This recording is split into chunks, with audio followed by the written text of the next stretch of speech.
ভাৰতৰ বিৰুদ্ধে জলযুদ্ধ জলকূটনীতিৰ নতুন অধ্যায় বাংলাদেশ পাকিস্তানৰ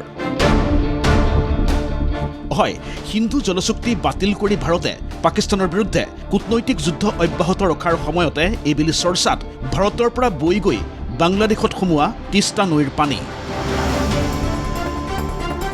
বাংলাদেশৰ জলসম্পদ মন্ত্ৰী শহীদুদ্দিন চৌধুৰী এনিৰ এক বক্তব্যৰ পৰাই তিস্তা নৈৰ পানীক লৈ আৰম্ভ হৈছে এই নতুন চৰ্চা আৰু কূটনৈতিক জল্পনা কল্পনাৰ যোৱা 17 আগষ্টৰ দিনা ঢাকাত দেশখনৰ জলসম্পদৰ সম্ভাৱনা পৰিকল্পনা আদিক সামৰি এক অনুষ্ঠানত জলসম্পদ মন্ত্ৰীজনৰ বক্তব্য তিস্তা নৈৰ জলব্যৱস্থাক কেন্দ্ৰ কৰি ভাৰতৰ সৈতে বন্ধুত্বপূৰ্ণ সম্পৰ্ক নষ্ট কৰাৰ কোনো অভিপ্ৰায় নাই বুলি মন্তব্য কৰিও বাংলাদেশৰ জলসম্পদ মন্ত্ৰীজনৰ ঘোষণা তিস্তা প্ৰকল্পৰ বাস্তৱায়িত কৰাৰ ক্ষেত্ৰত বাংলাদেশৰ স্বাৰ্থকে সৰ্বোচ্চ প্ৰাধান্য দিয়া হ'ব পার্শ্ববর্তী দেশ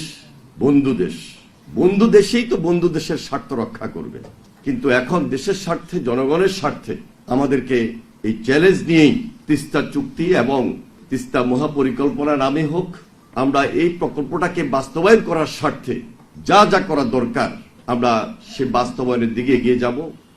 ইয়াৰ পাছত শহীদুদ্দিন চৌধুৰী এনিৰ তাৎপৰ্যপূৰ্ণ মন্তব্য বিগত 17 বছৰত বাংলাদেশ বহু পিছুৱাই গ'ল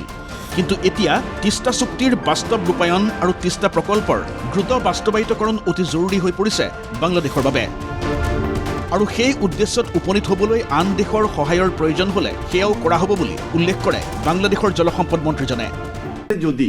বাহিরের কোন দেশের টেকনিক্যাল সাপোর্ট দরকার ইতিমধ্যে আমরা চায়নায় গিয়েছি নেদারল্যান্ডের সাথে আমাদের কথা হয়েছে অথবা অন্য কোন দেশও যদি আমাদেরকে এই সাপোর্ট টেকনিক্যাল সাপোর্ট দেওয়ার জন্য এগিয়ে আসেন অবশ্যই আমরা সেটাকে সাদরে গ্রহণ করব স্মৰ্তব্য যে পহলগাম কাণ্ডৰ পাছৰে পৰা ভাৰতেও পাকিস্তানৰ বিৰুদ্ধে কূটনৈতিক যুদ্ধৰ অংশৰূপে সিন্ধু জলচুক্তি বাতিল কৰি ৰখা কেন্দ্ৰ কৰি পাকিস্তানত হাহাকাৰ অব্যাহত ৰৈছে দেশখনে ভাৰতৰ বিৰুদ্ধে ৰাষ্ট্ৰসংঘৰ নিৰাপত্তা পৰিষদৰ কাষ চাপিও সফলতাৰ মুখ দেখা নাই এতিয়া বাংলাদেশৰ জলসম্পদ মন্ত্ৰীজনৰ বক্তব্যৰ পাছত জলকূটনীতিক লৈ দুয়োখন দেশৰ কথা বতৰাবোৰ প্ৰায় একেই বুলি প্ৰচাৰ হৈছে ভাৰতৰ একাংশ সংবাদ মাধ্যমত বাংলাদেশী মন্ত্ৰীজনৰ বক্তব্যৰ প্ৰতিক্ৰিয়া প্ৰকাশ কৰি ভাৰতৰ বিদেশ মন্ত্ৰালয়ে কৈছে যে ভাৰত বাংলাদেশে সৰ্বমুঠ 54খন নৈৰ পানীৰ ভাগ বতৰা কৰিছে গতিকে দেশ দুখনৰ মাজত পানীৰ বিষয়ে আলোচনা বিলোচনা আদি দীৰ্ঘদিন ধৰি চলিয়ে আছে ভৱিষ্যতেও যি হ'ব দ্বিপাক্ষিক আলোচনা বিলোচনাৰ মাজেৰেই হ'ব To pinpoint the numbers, 54 rivers are shared between the two countries, and all water-related collaboration or discussions that have to happen between the two countries, they have to be done through the bilateral joint rivers mechanism or joint rivers commission that we have with Bangladesh, along with the structured dialogue mechanisms that are there in place. কিন্তু বাংলাদেশৰ জলসম্পদ মন্ত্ৰীজনে ভাৰতে যাতে বাংলাদেশলৈ তিস্তাৰ পানী যোগানত কেতিয়াও বাধাৰ সৃষ্টি কৰিব নোৱাৰে তাৰ বাবে এক নিশ্চয়তাৰ অনুচ্ছেদ দাবী কৰিছে দ্বিপাক্ষিক গংগা জলচুক্তিখনত লক্ষণীয় হ'ব বিষয়টো সন্দৰ্ভত ভাৰতৰ সঁহাৰি কেনেকুৱা হয় নিউজ ডেস্ক ND24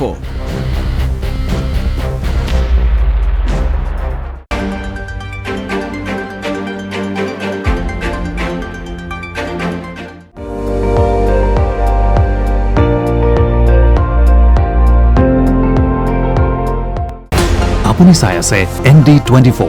সৰ্বশ্ৰেষ্ঠ নহয় সৰ্বোত্তমৰ দৌৰ